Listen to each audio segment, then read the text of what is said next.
اور حضرت علاقے کے ہی نہیں دور دراز کے بڑے ولی ہیں، ولی کامل ہیں، انہی کی سرپرستی و صدارت میں ہمارا یہ ادارہ مدرسہ اسلامی عربی انشاءاللہ یہ ادارہ ترقی کرے گا۔ السلام علیکم ورحمۃ اللہ وبرکاتہ۔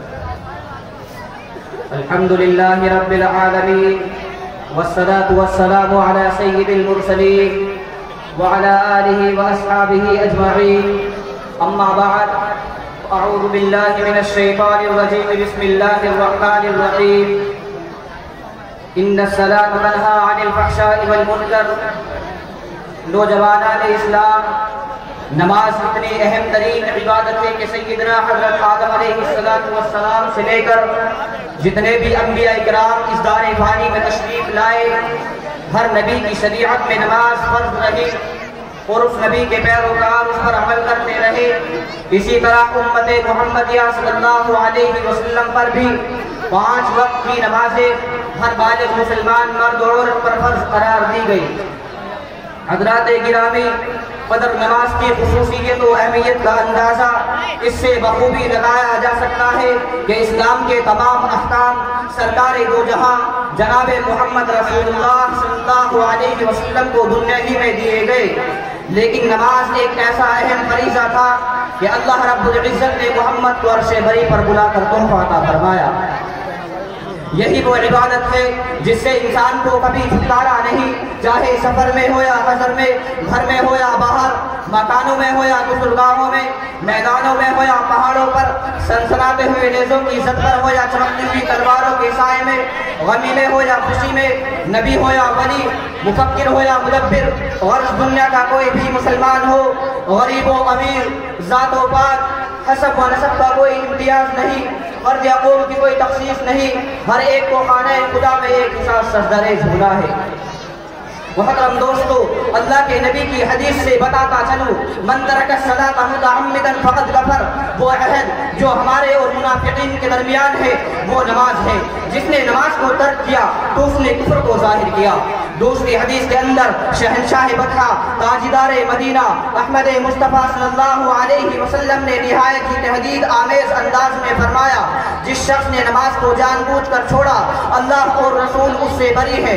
ایک جگہ صلی اللہ علیہ وسلم نے فرمایا، جو شخص نمازوں کی حفاظت کرتا ہے تو وہ نماز قیامت کے دن اس کے لیے روشنی ہوگی اور رحمت ہوگی، اس کی نجات کی سرٹیفکیٹ ہوگی، اور جو شخص نمازوں کی حفاظت نہیں کرتا قیامت کے دن نہ اس کی نجات ہوگی اور نہ نجات کی سند اور نہ اس کے پاس کوئی روشنی ہوگی۔ وہ شخص ایسی حالت میں قارون، فرعون، حامان، ابی بن خلف کے ساتھ جہنم میں داخل ہوگا۔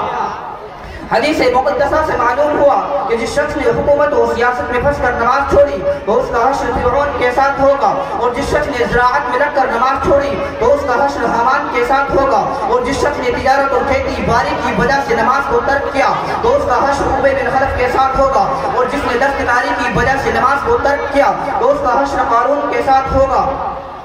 قسم ہے رب ذوالجلال کی جس کے قبضے میں میری جان ہے، ہمارے اقوال بدل سکتے ہیں، ہمارے خیالات غلط ہو سکتے ہیں، لیکن جو رحمت للعالمین ہے، شفیع المذنبین ہے، راحت العاشقین ہے، اس کا فرمان کبھی غلط نہیں ہو سکتا۔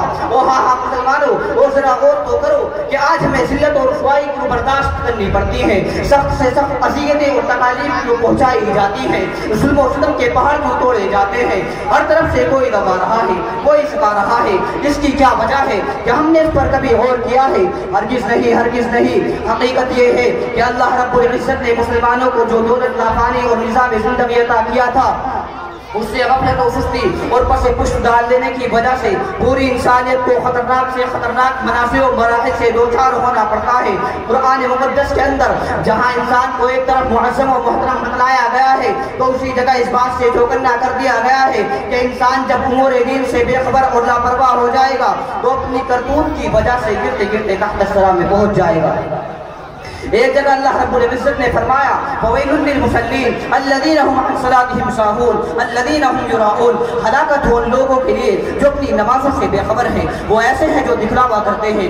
دوسری جگہ باری تعالیٰ نے فرمایا، اقم الصلاۃ لذکری، نماز قائم کرو میری یاد کے لیے۔ الا بذکر اللہ تطمئن القلوب، خوب سمجھ لو اللہ کے ذکر سے دلوں کو اطمینان ہوتا ہے۔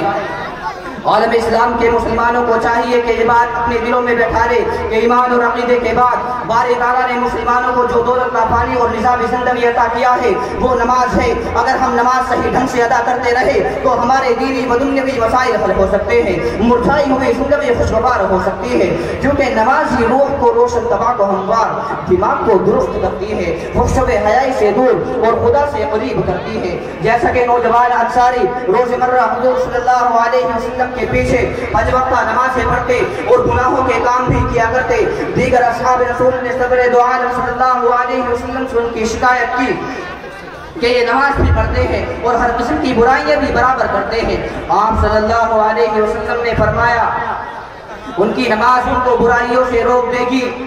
چند ہی دن گزرے تھے کہ ان صحابی نے تمام برے کاموں سے توبہ کر لی۔ نماز انسان کو منکرات سے بچاتی ہے اور نیک کاموں کی طرف بلاتی ہے۔ ایال الفلاح، ایال الفلاح، آؤ کامیابی کی طرف، آؤ کامیابی کی طرف۔ نماز بگڑے ہوئے لوگوں کو راہ راست پر لاتی ہے۔ یہی نہیں بلکہ نماز رضا الہی کا سبب ہے، نفس امارہ اور شیطان کا ہتھیار ہے۔ نماز مومن کے چہرے کا نور ہے، قبر کے اندر روشنی کا ذریعہ ہے، پرصراط کے لیے پروانہ اور سند ہے۔ نماز وہ طاقتور آلہ ہے جو بندے کو اللہ سے قریب کر دیتا ہے۔ میں اپنی تقریر کو یہی ختم کرتا ہوں۔